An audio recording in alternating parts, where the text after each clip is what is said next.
Nah, hari ini kita firman Tuhan mulai awal yang baru. Saya sampai lupa.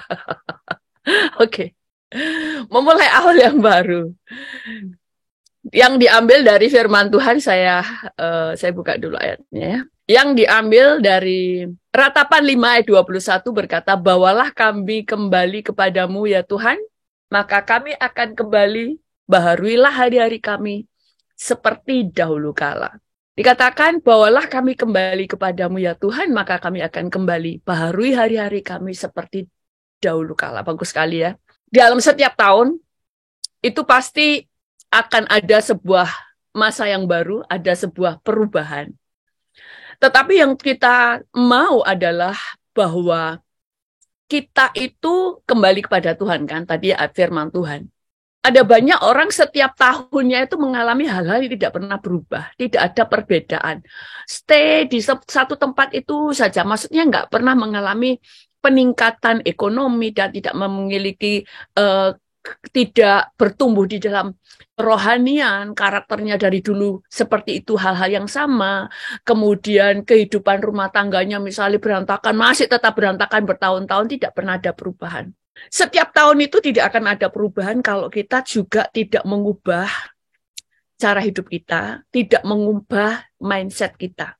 Karena kalau ibu-ibu di sini kan pada pintar masak ya, apalagi yang masak kue ya. Kalau resepnya tidak pernah dirubah, maka jangan pernah berharap bahwa rasa kuenya dan hasilnya berbeda. Kalau bikin kue kemudian hasilnya bantet, kemudian resepnya masih tetap sama, jangan berharap tiba-tiba jadi mengembang. Karena resepnya harus berbeda. Nah, demikian juga dengan hidup kita harus mengubah cara hidup. Nah, sekarang kita mau mengawali yang baru, kembali kepada caranya Tuhan. Kembali dengan caranya kerajaan Allah. Karena kita ini anak-anak kerajaan. Anak kerajaan harus menyesuaikan gaya hidup seperti kerajaan Allah.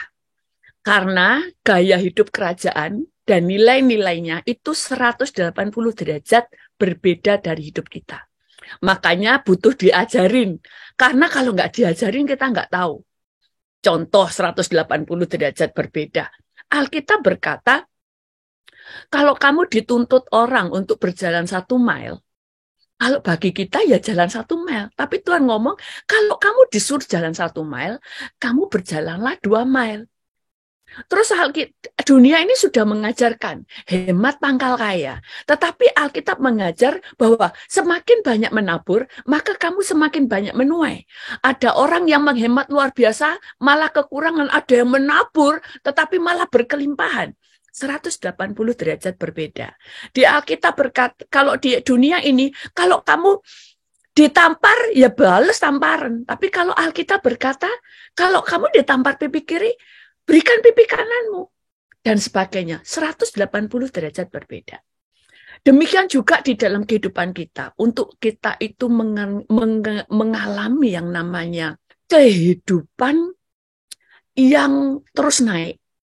Kehidupan yang terus mengalami perubahan bersama dengan Tuhan. Kehidupan yang berhasil di dalam segala hal. Saya pernah ngajar di sini. Sukses itu artinya kita itu berhasil mengelola segala sesuatu yang dipercayakan kepada kita dan mengembangkannya. Baik itu keuangan, baik itu pernikahan, baik itu anak kita, baik itu perusahaan, semua bisa kita kembangkan. Nah, caranya supaya kita itu bisa menjadi orang yang berhasil dalam segala hal, kembali dengan cara Alkitab. Nah, saya buka dulu ayat firman Tuhan di dalam Pengkhotbah 9 ayat 11 berkata begini. Lagi aku melihat di bawah matahari bahwa kemenangan perlombaan bukan untuk yang cepat dan keunggulan perjuangan bukan untuk yang kuat. Juga roti bukan untuk yang berhikmat. Kekayaan bukan untuk yang cerdas, dan karunia bukan untuk yang cerdik cendekia. Karena waktu dan nasib dialami mereka semua. Ini kita kadang-kadang jadi bingung. Ini kan 180 derajat berbeda dari apa yang kita pikirkan. Kalau kita melihat bahwa orang-orang yang dikatakan orang-orang yang berkemenangan bukan untuk yang cepat. Biasanya kalau orang di dalam pertandingan, orang yang paling cepat dia menang kalau di dalam berlari. Kalau yang orang-orang yang penuh dengan hikmat, maka dia itu adalah orang-orang yang tahu mereka dapat makanan dan sebagainya, dia tahu mengelola karena dia punya hikmat dan sebagainya. Tetapi Alkitab tadi berkata bahwa bukan orang-orang yang kemenangan, perlombaan bukan untuk yang cepat, keunggulan, perjuangan. Sebentar ya, saya buka lagi aja. Dan keunggulan perjuangan bukan untuk yang kuat, juga roti bukan untuk yang berhikmat, kekayaan bukan untuk yang cerdas, dan karunia bukan untuk yang cerdik cendekia. Karena waktu dan nasib dialami mereka semua. Nah, kita mulai baca di terjemahan isi Bible, lebih mudah untuk dibaca, saya langsung baca terjemahannya aja. Saya telah melihat hal lain yang terjadi di bumi ini. Pelari yang berlari tercepat tidak selalu memenangkan perlombaan. Prajurit terkuat tidak selalu memenangkan pertempuran. Orang yang sangat bijak tidak selalu memiliki makanan untuk dimakan. Orang yang sangat pintar tidak selalu menjadi kaya. Orang yang telah belajar banyak hal tidak selalu berhasil. Ya, apapun bisa terjadi pada siapa saja, kapan saja. Di sini dikatakan pelari yang cepat tidak selalu menang perlombaan. Prajurit terkuat tidak selalu memenangkan pertempuran dan sebagainya. Dan dikatakan, ya, apapun bisa terjadi pada siapa saja, kapan saja. Nah, berarti kan random. Nggak semua orang bisa berhasil. Nah, berarti kalau gitu saya sudah bekerja keras, belum tentu saya berhasil. Saya sudah kelola keuangan perusahaan dengan begitu dahsyat, belum tentu juga berhasil. Saya sudah kelola restoran saya juga tiba-tiba bisa aja nggak laku. Betul kan? Itu maksudnya. Tapi kemenangan itu bisa terjadi kepada siapa saja. Contoh itu gini, saudara. Oh, sebelum ke sana ya. Lalu siapa saja itu siapa? Itu bisa terjadi random siapa saja. Tetapi ada orang-orang yang memang akan selalu mengalami yang namanya keberhasilan, yaitu tadi itu kalau di dalam di terjemahan King James Version, itu di kata terakhir itu dikatakan by time and chance happen to them all. Atau bahasa Indonesianya aja. Karena waktu dan nasib dialami mereka semua. Waktu ini di dalam bahasa Ibraninya adalah kairos. Dan nasib di sini di dalam bahasa Ibraninya adalah karah. Karah. Saya tulis nggak di sini ya? Nah ini. Waktu di dalam bahasa Inggrisnya, tadi itu time ya. Di dalam bahasa Inggrisnya, tadi kan, but time and chance happens to them all. Dikatakan waktu di dalam bahasa Ibraninya adalah age, yang di dalam bahasa Yunaninya itu sama dengan kairos. Kairos artinya keberuntungan, waktu yang tepat, atau waktunya Tuhan. Ada sebuah keberuntungan yang Tuhan berikan. Ada sebuah waktu yang tepat yang Tuhan berikan. Itulah kairos.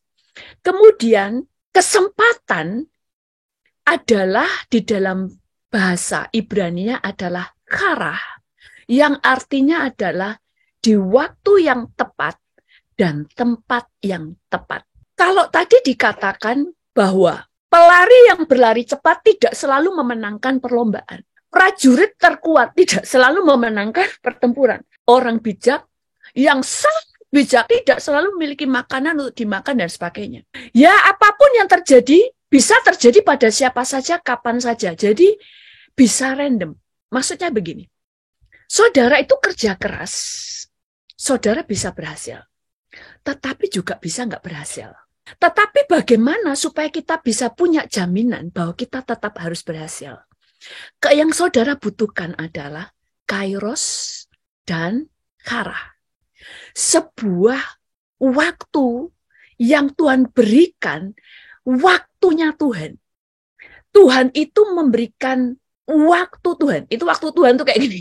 Sarah tadi dikatakan di waktu yang tepat dan di tempat yang tepat, ya kan? Jadi kalau kita menjadi orang yang mengutamakan Tuhan di tempat yang utama, maka Tuhan itu akan menarik kita untuk berada di waktu dan tempat yang tepat.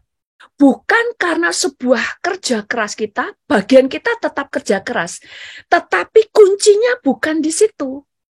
Kalau kamu bekerja keras tanpa kairos Tuhan, bisa berhasil, bisa gagal.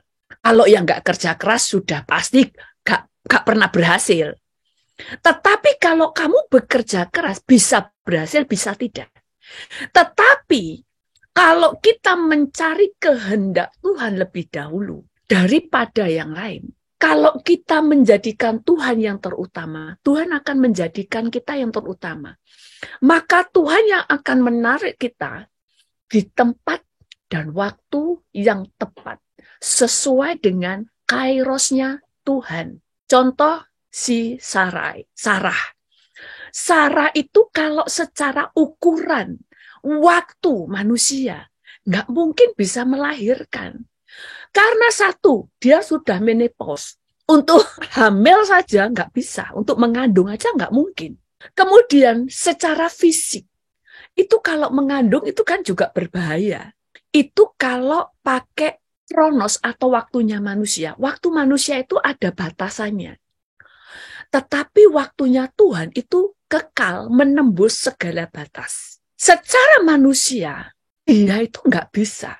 Tapi Tuhan yang menarik dia berada di tempat dan waktu yang tepat. Maksudnya gini, Tuhan itu punya rancangan. Pada waktu kita berjuang, kadang kita nggak bisa nyampe. Kenapa? Karena kita berjalan sendiri. Bisa nyampe, bisa enggak. Makanya kan kita sering dengar finishing strong dan sebagainya. Kamu harus tetap setia sampai akhir. Tapi belum tentu bisa sampai ke sana. Kan banyak contoh di Alkitab yang orang itu sudah Tuhan rancangkan kayak Saul. Menjadi raja sampai turun-temurun. Tapi tuh janji Tuhan itu tidak jadi. Dia nggak sampai ke sana karena dia gagal di tengah jalan. Sampai sini ya. Tapi kalau kamu ada di kairosnya Tuhan, kesempatan, seringkali pada waktu Tuhan ada kesempatan itu kita tidak berada di tempat yang tepat. Kita tidak ada di sana. Makanya waktu kita mulai menempatkan Tuhan di tempat yang utama, Tuhan yang akan narik kita. Waktu Abraham dan Sarah berusaha untuk punya keturunan, hasilnya berantakan. Tapi pada waktu mereka mulai menyerah kepada Tuhan, Abraham mulai bertobat, mulai mempercayakan kepada Tuhan, Tuhan sendiri yang bawa apa yang Tuhan firmankan, apa yang Tuhan rancangkan, apa yang Tuhan janjikan di dalam firman Tuhan itu nyampe kepada kita atau kita yang ditarik untuk nyampe ke sana. Makanya firman Tuhan berkata, tetapi carilah dahulu kerajaan Allah dan kebenarannya, maka semuanya itu akan ditambahkan kepadamu. Maksudnya adalah kamu harus mencari dulu, menempatkan Tuhan di dalam segala perkara. Selalu tempatkan Tuhan, libatkan Tuhan. Dan yang kedua, kamu mulai berjalan menjadikan firman sebagai pedoman hidup. Cara hidupmu itu kamu standarkan dengan firman. Nah, pada waktu kita menempatkan Tuhan, gak usah dulu tentang melakukan firman ya, tapi menempatkan Tuhan dulu. Baru nanti Tuhan akan tolong untuk hal yang kita tidak bisa lakukan. Maka Tuhan yang akan menarik kita pada kairosnya dan pada kharah atau ditarik. Sehingga kita selalu pada waktu, itu kalau kairos Tuhan, itu di dalam bayangan saya itu, kayak tangan Tuhan itu turun, sedang mau mengurapi dan mencurahkan berkat. Tapi pada waktu itu terjadi, kadang kita nggak ada di sana. Tapi kalau ada kharah, kita itu kemudian ditarik Tuhan untuk berada di tempat yang tepat dan waktu yang tepat, sehingga waktu berkat Tuhan itu dicurahkan, kamu tepat ada di sana, sehingga nggak meleset.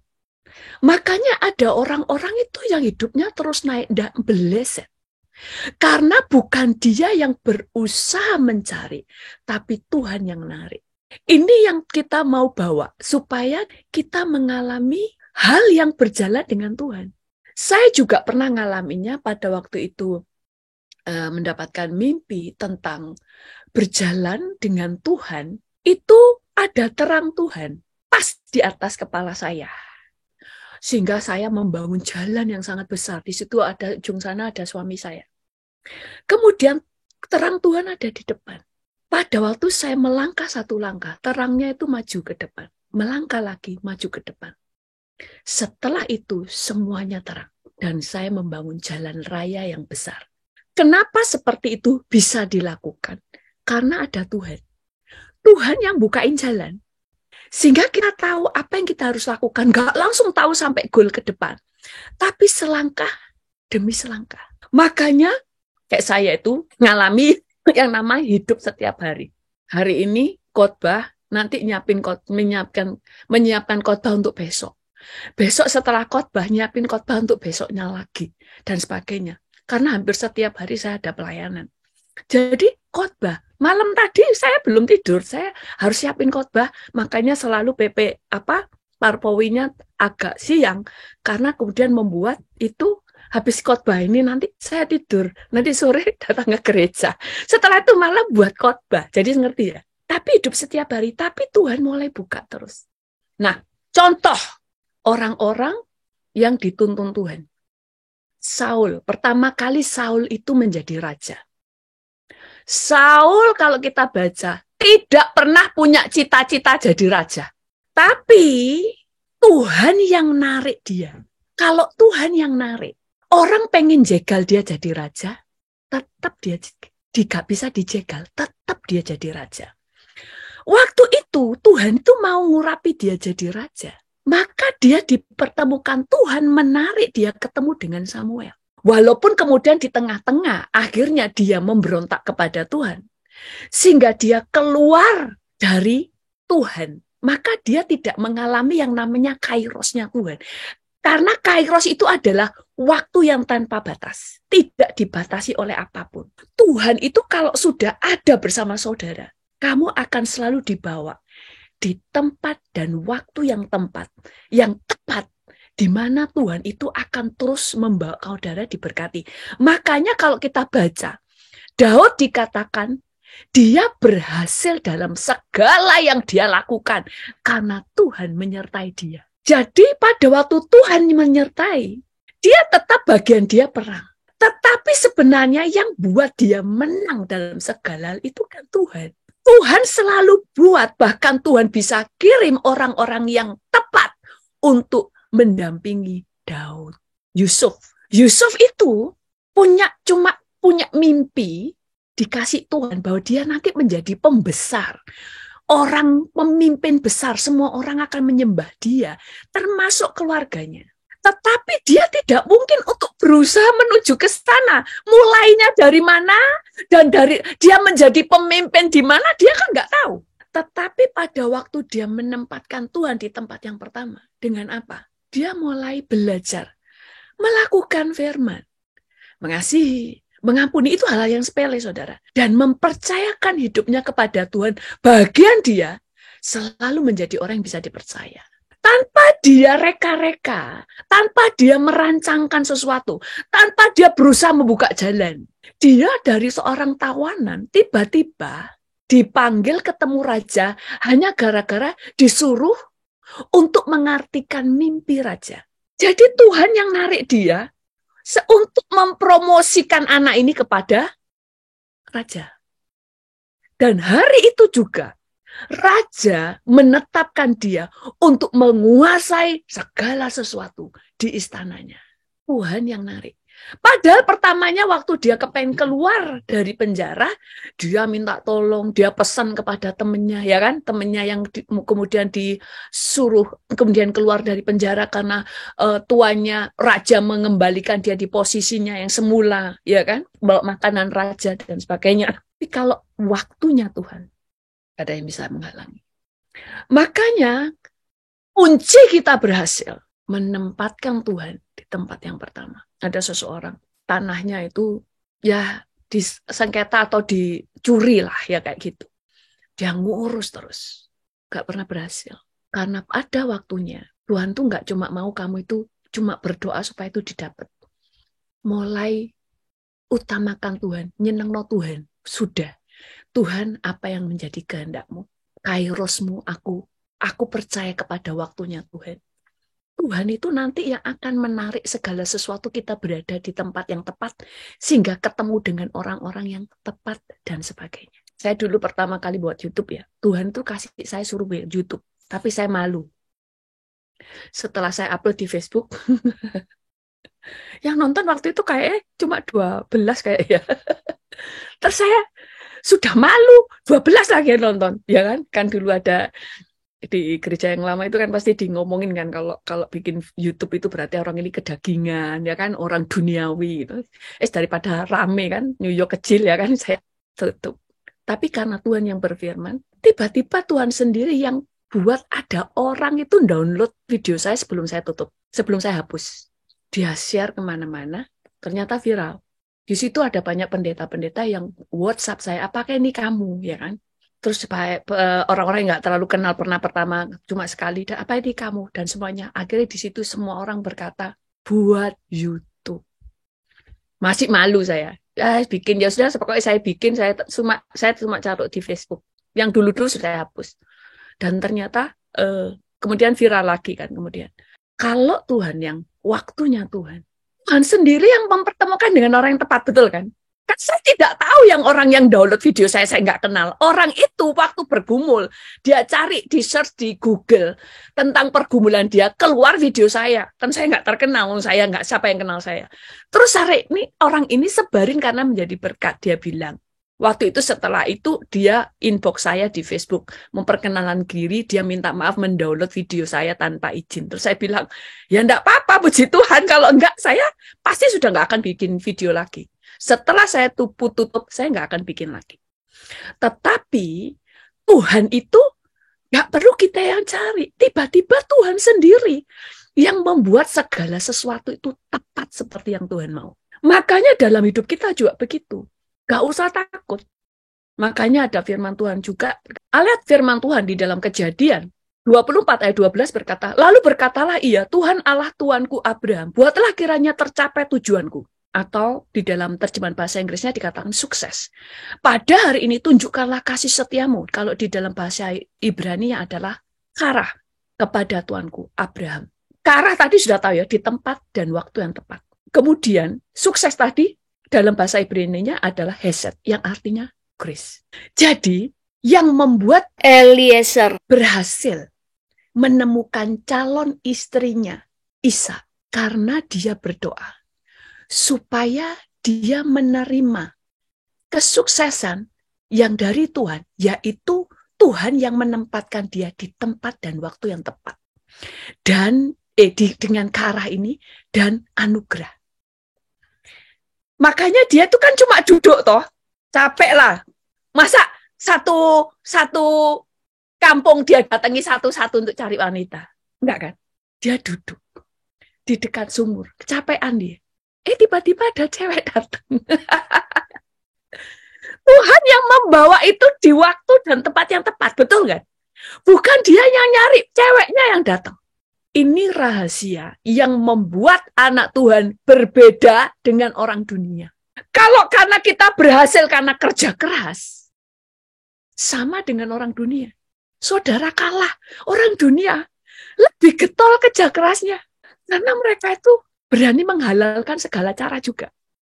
Kalah, saudara. Lihat kemarin itu. Yang kasus, tahu yang ngikuti ya. Yang benar malah kalah kan? Yang benar kalah. Karena kalau orang dunia bisa menghalalkan segala cara. Kalau lawan orang dunia dengan cara dunia, kalah. Makanya dengan cara apa? Cari Tuhan. Dengan cara apa? Kalau kamu suruh ngampuni, ampuni aja. Kalau kamu disuruh, kalau Alkitab mengajar kita lepaskan saja. Makanya di Alkitab kan ngomong, kalau ada orang yang minta pakaianmu, kasih no, sampai jaket-jaketmu kasih no. Itu caranya Alkitab. Kalau kamu menempatkan Tuhan di tempat yang utama, dengan melibatkan selalu berdoa kepada Tuhan, Tuhan yang akan membawamu di tempat yang tepat, ketemu dengan orang yang tepat, ketemu dengan sesuatu atau tempat yang tepat, ketemu dengan pintu yang terbuka. Itu kalau enggak kamu yang ditarik ke sana, itu yang ditarik di depan kita. Itu yang membuat kita berhasil. Kita ini sudah punya hak atas janji Tuhan. Makanya sebagai penutup, untuk kita memulai hidup yang baru, kehidupan di tahun ini, supaya kita bisa menerima berkat Tuhan, mengalami yang namanya janji Tuhan digenapi dalam hidup kita. Kairos plus karah dan hesed Tuhan harus kita peroleh. Semuanya ini dia dapat hanya di dalam Yesus. Waktu kita mengutamakan Tuhan, maka segala sesuatu dibuat Tuhan berhasil. Tuhan yang narik kita pada kairos Tuhan. Amin. Mari kita berdoa. Tuhan, kami mengucap syukur pada hari ini. Kalau Yusuf, Abraham, Daud, bahkan Saul yang akhirnya dia gagal. Tetapi mereka mengalami yang namanya Engkau yang menarik dia. Menarik mereka ada di tempat yang tepat pada kairos Tuhan. Kami juga mau mengalaminya. Itu sebabnya Tuhan bakar roh kami. Sehingga kami selalu mengingat untuk mengutamakan Engkau dalam segala hal. Mencari Engkau dalam segala hal. Karena setiap orang yang mengutamakan Tuhan, maka Tuhan akan mengutamakan dia. Karena firman-Mu berkata, siapa yang menghormati Engkau akan Engkau hormati.